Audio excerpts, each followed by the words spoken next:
Françaises, Français, mes chers compatriotes, jeudi soir, je me suis adressé à vous pour évoquer la crise sanitaire que traverse notre pays. Jusqu'alors, l'épidémie de Covid-19 était peut-être pour certains d'entre vous une idée lointaine. Elle est devenue une réalité, immédiate, pressante. Le gouvernement a pris, comme je vous l'avais annoncé, des dispositions fermes pour freiner la propagation du virus. Les crèches, les écoles, les collèges, les lycées, les universités sont fermés depuis ce jour. Samedi soir, les restaurants, les bars, tous les commerces non essentiels à la vie de la nation ont également clos leurs portes. Les rassemblements de plus de 100 personnes ont été interdits. Jamais la France n'avait dû prendre de telles décisions, évidemment exceptionnelles, évidemment temporaires, en temps de paix. Elles ont été prises avec ordre, préparation, sur la base de recommandations scientifiques avec un seul objectif, nous protéger face à la propagation du virus. Dans la journée de jeudi, un consensus scientifique et politique s'est formé pour maintenir le premier tour des élections municipales. Et j'ai pris avec le Premier ministre la décision de maintenir le scrutin. Hier, dimanche, les opérations de vote ont donc pu se tenir. Je veux ce soir remercier les services de l'État, les maires, l'ensemble des services des mairies, tous ceux qui ont tenu les bureaux de vote et qui ont donc permis l'organisation de ce scrutin. Je veux aussi saluer chaleureusement les Françaises et les Français qui, malgré le contexte, se sont rendus aux urnes dans le strict respect des consignes sanitaires, des gestes barrières contre le virus. Je veux aussi ce soir adresser mes félicitations républicaines aux candidats élus au premier tour. Environ 30 000 communes sur 35 000 ont, après ce premier tour, un conseil municipal. Mais dans le même temps, alors même que les personnels soignants des services de réanimation alertaient sur la gravité de la situation, nous avons aussi vu du monde se rassembler dans les parcs, des marchés bondés, des restaurants, des bars qui n'ont pas respecté la consigne de fermeture. Comme si, au fond, la vie n'avait pas changé. À tous ceux qui, adoptant ces comportements, ont bravé les consignes, je veux dire ce soir très clairement, non seulement vous ne vous protégez pas, vous, et l'évolution récente a montré que personne n'est invulnérable, y compris les plus jeunes, mais vous ne protégez pas les autres. Même si vous ne présentez aucun symptôme, vous pouvez transmettre le virus. Même si vous ne présentez aucun symptôme, vous risquez de contaminer vos amis, vos parents, vos grands-parents, de mettre en danger la santé de ceux qui vous sont chers. Dans le Grand Est, dans les Hauts-de-France, en Île-de-France, nos soignants se battent pour sauver des vies, avec dévouement, avec force. Au moment où la situation sanitaire se dégrade fortement, où la pression sur nos hôpitaux et nos soignants s'accentue, tout notre engagement, toute notre énergie, toute notre force doivent se concentrer sur un seul objectif, ralentir la progression du virus. Je vous le redis avec force ce soir. Respectons les gestes barrières, les consignes sanitaires. C'est le seul moyen de protéger les personnes vulnérables, d'avoir moins de concitoyens infectés et ainsi de réduire la pression sur les services de réanimation pour qu'ils puissent mieux accueillir, mieux soigner. Sans signe grave, contactons notre médecin traitant, n'appelons le SAMU et ne nous rendons à l'hôpital qu'en cas de forte fièvre, de difficultés à respirer, sans quoi ils ne pourront faire face à la vague de cas graves qui déjà se profile dans certaines régions. Faisons preuve, au fond, d'esprit solidaire et de sens des responsabilités. Chacun d'entre nous doit à tout prix limiter le nombre de personnes avec qui il est en contact chaque jour. Les scientifiques le disent, c'est la priorité absolue. C'est pourquoi, après avoir consulté, écouté les experts, le terrain, et en conscience, j'ai décidé de renforcer encore les mesures pour réduire nos déplacements et nos contacts au strict nécessaire. Dès demain, midi, et pour 15 jours au moins, nos déplacements seront très fortement réduits. Cela signifie que les regroupements extérieurs, les réunions familiales ou amicales ne seront plus permises. Se promener, retrouver ses amis dans le parc, dans la rue, ne sera plus possible. Il s'agit de limiter au maximum ces contacts au-delà du foyer. Partout sur le territoire français, en métropole comme outre-mer, seuls doivent demeurer les trajets nécessaires. Nécessaires pour aller faire ses courses, avec de la discipline et en mettant les distances d'au moins 1 mètre, en ne serrant pas la main, en n'embrassant pas. Les trajets nécessaires pour se soigner, évidemment. Les trajets nécessaires pour aller travailler quand le travail à distance n'est pas possible. Et les trajets nécessaires pour faire un peu d'activité physique, mais sans retrouver, là encore, des amis ou des proches. Toutes les entreprises doivent s'organiser pour faciliter le travail à distance. Et quand cela ne sera pas possible, elles devront adapter dès demain leur organisation pour faire respecter ces gestes barrières contre le virus, c'est-à-dire protéger leurs salariés ou, quand il s'agit d'indépendants, se protéger eux-mêmes.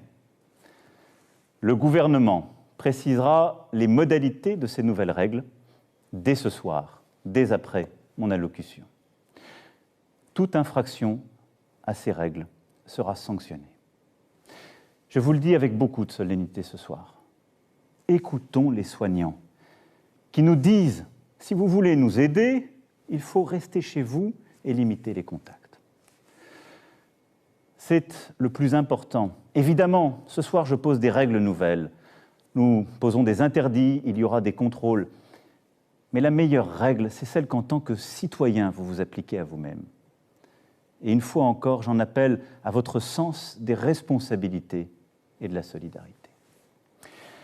Dans ce contexte, après avoir consulté le président du Sénat, le président de l'Assemblée nationale, mais également mes prédécesseurs, j'ai décidé que le second tour des élections municipales serait reporté. Le Premier ministre en a informé aujourd'hui même les chefs de parti représentés au Parlement. Cette décision a fait l'objet d'un accord unanime. Mes chers compatriotes, je mesure l'impact de toutes ces décisions sur vos vies. Renoncer à voir ses proches, c'est un déchirement. Stopper ses activités quotidiennes, ses habitudes, c'est très difficile.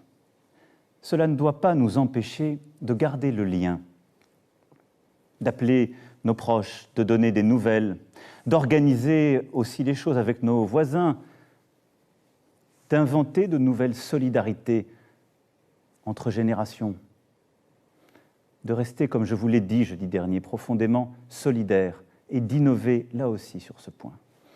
Je sais que je vous demande de rester chez vous. Je vous demande aussi de garder le calme dans ce contexte. J'ai vu ces dernières heures des phénomènes de panique en tous sens. Nous devons tous avoir l'esprit de responsabilité. Il ne faut pas que les fausses informations circulent à tout va. Et en restant chez vous, occupez-vous des proches qui sont dans votre appartement, votre maison. Donnez des nouvelles, prenez des nouvelles. Lisez, retrouvez aussi ce sens de l'essentiel. Je pense que c'est important dans les moments que nous vivons. La culture, l'éducation, le sens des choses est important. Et éviter l'esprit de panique, de croire dans toutes les fausses rumeurs, les demi-experts ou les faux sachants. La parole est claire, l'information est transparente et nous continuerons de la donner. Mais croyez-moi, cet effort que je vous demande, je sais qu'il est inédit, mais les circonstances nous y obligent. Nous sommes en guerre sanitaire, certes. Nous ne luttons ni contre une armée, ni contre une autre nation. Mais l'ennemi est là, invisible, insaisissable, qui progresse. Et cela requiert notre mobilisation générale. Nous sommes en guerre. Toute l'action du gouvernement et du Parlement doit être désormais tournée vers le combat contre l'épidémie. De jour comme de nuit, rien ne doit nous en divertir. C'est pourquoi j'ai décidé que toutes les réformes en cours seraient suspendues, à commencer par la réforme des retraites. Dès mercredi, en Conseil des ministres, sera présenté un projet de loi permettant au gouvernement de répondre à l'urgence et, lorsque nécessaire, de légiférer par ordonnance dans les domaines relevant strictement de la gestion de crise. Ce projet sera soumis au Parlement dès jeudi. J'ai vu tout à l'heure les présidents de l'Assemblée nationale et du Sénat afin que ces textes soient votés le plus rapidement possible, afin aussi que la vie démocratique et le contrôle du Parlement continuent dans cette période. Je les en remercie et je remercie tous nos parlementaires en cet instant. Nous sommes en guerre. J'appelle tous les acteurs politiques, économiques, sociaux, associatifs, tous les Français, à s'inscrire dans cette union nationale qui a permis à notre pays de surmonter tant de crises par le passé. Nous sommes en guerre. Et la nation soutiendra ces enfants qui, personnel soignant, en ville, à l'hôpital, se trouvent en première ligne dans un combat qui va leur demander énergie, détermination, solidarité. Ils ont des droits sur nous. Nous leur devons évidemment les moyens, la protection. Nous serons là. Nous leur devons des masques, du gel, tout le matériel nécessaire, et nous y veillons et y veillerons. Nous avons décidé, avec les scientifiques, de réserver les masques en priorité pour l'hôpital et pour la médecine de ville et de campagne, en particulier les généralistes et les infirmières, désormais en première ligne aussi dans la gestion de la crise. Des masques seront livrés dans les pharmacies dès demain soir, dans les 25 départements les plus touchés, mercredi pour le reste du territoire national. J'ai aussi entendu le message des spécialistes, en particulier les chirurgiens dentistes et beaucoup d'autres. Des solutions seront trouvées avec le ministre de la Santé dans les prochaines heures. Nous devons aussi aux soignants la garde de leurs enfants. Un service minimum de garde est en place depuis ce jour dans les crèches et dans les écoles. Nous leur devons aussi sérénité dans leurs déplacements et repos. C'est pourquoi j'ai décidé que dès demain, les taxis et les hôtels pourront être mobilisés à leur profit. L'État paiera. Nous sommes en guerre, oui. Le pays accompagnera dans cette période les régions les plus touchées, aujourd'hui, comme celles qui le seront demain. À ce titre, je veux assurer les habitants, les personnels soignants du Grand Est que nous serons au rendez-vous pour les appuyer face à l'afflux de patients et à la saturation des hôpitaux. Je sais ce qu'ils vivent depuis des jours et des jours. Nous sommes avec eux. J'ai décidé pour cela qu'un hôpital de campagne du service de santé des armées serait déployé dans les jours à venir en Alsace. Les armées apporteront aussi leur concours pour déplacer les malades des régions les plus affectées et ainsi réduire la congestion des hôpitaux de certains territoires. Nous sommes en guerre. Aussi, comme je vous l'ai dit jeudi, pour nous protéger et contenir la dissémination du virus, mais aussi préserver nos systèmes de soins. Nous avons pris ce matin, entre Européens, une décision commune. Dès demain midi, les frontières à l'entrée de l'Union européenne et de l'espace Schengen seront fermées. Concrètement, tous les voyages entre les pays non européens et l'Union européenne seront suspendus pendant 30 jours. Les Françaises et les Français qui sont actuellement à l'étranger et souhaitent rentrer pourront bien entendu rejoindre leur pays. Nous devons prendre cette décision parce que je vous demande ce soir d'importants efforts et que nous devons, dans la durée, nous protéger. Et je veux dire à tous nos compatriotes qui vivent à l'étranger que là aussi, en bon ordre, ils doivent se rapprocher des ambassades et consulats et que nous organiserons, pour celles et ceux qui le souhaitent, et là où c'est nécessaire, leur rapatriement. Vous l'aurez compris, vous le pressentez. Cette crise sanitaire sans précédent aura des conséquences humaines, sociales, économiques majeures. C'est aussi ce défi que nous devons mener. Je vous demande des sacrifices pour ralentir l'épidémie. Jamais ils ne doivent mettre en cause l'aide aux plus fragiles, la pérennité d'une entreprise, les moyens de subsistance des salariés comme des indépendants.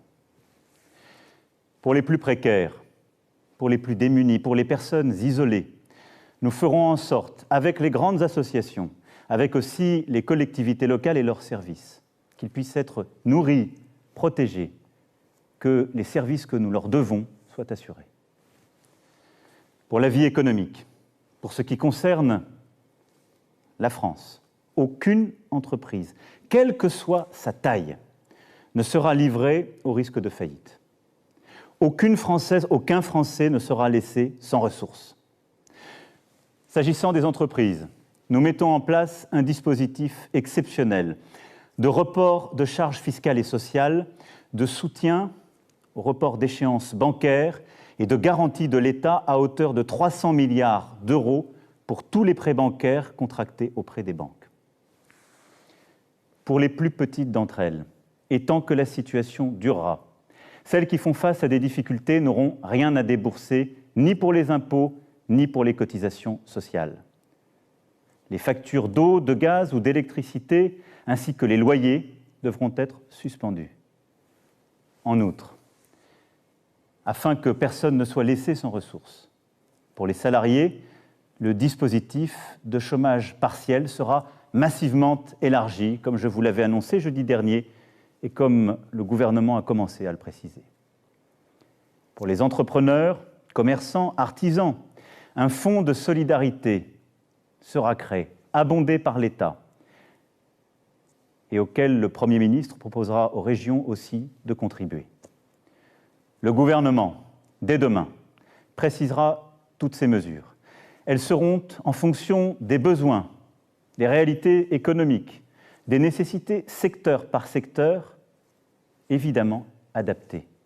Nous serons au rendez-vous pour que notre économie soit préservée dans cette période si dure et pour que l'ensemble des travailleuses, des travailleurs puissent avoir cette sécurité aussi en termes de pouvoir d'achat, de continuité de leur vie. Mes chers compatriotes, la France vit un moment très difficile. Nul ne peut en prévoir précisément la durée. Et à mesure que les jours suivront les jours, que les problèmes succéderont aux problèmes, il faudra, en lien avec les éclairages donnés par les scientifiques, les expériences de terrain, il faudra nous adapter. Nous allons continuer aussi, pendant cette période, de travailler, de progresser sur les traitements. Et je sais le dévouement de plusieurs équipes partout sur notre territoire, avec des premiers espoirs qui naissent. Et nous continuerons aussi d'avancer sur le vaccin. Régulièrement, je m'adresserai à vous. Je vous dirai à chaque fois, comme je l'ai fait, comme le gouvernement le fait, la vérité sur l'évolution de la situation. J'ai une certitude. Plus nous agirons ensemble, et vite, plus nous surmonterons cette épreuve. Plus nous agirons en citoyens, plus nous ferons preuve de la même force d'âme, de la même abnégation patriote que démontrent aujourd'hui nos personnels soignants, nos sapeurs-pompiers, l'ensemble des acteurs de la sécurité civile. Plus vite, nous sortirons de cette vie au ralenti. Nous y arriverons, mes chers compatriotes, en étant unis, solidaires. Je vous demande d'être responsables tous ensemble et de ne céder à aucune panique, d'accepter ces contraintes, de les porter, de les expliquer, de vous les appliquer à vous-même. Nous les appliquerons tous. Il n'y aura pas de passe-droit. Mais là aussi, de ne céder ni à la panique, ni au désordre. Nous gagnerons. Mais cette période nous aura beaucoup appris. Beaucoup de certitudes, de convictions sont balayées, seront remises en cause. Beaucoup de choses que nous pensions impossibles adviennent. Ne nous laissons pas impressionner. Agissons avec force. Mais retenons cela. Le jour d'après, quand nous aurons gagné, ce ne sera pas un retour au jour d'avant. Nous serons plus forts moralement, nous aurons appris. Et je saurai aussi avec vous en tirer toutes les conséquences. Toutes les conséquences. Y sont-nous, individuellement et collectivement, à la hauteur du moment? Je sais, mes chers compatriotes, pouvoir compter sur vous. Vive la République! Vive la France!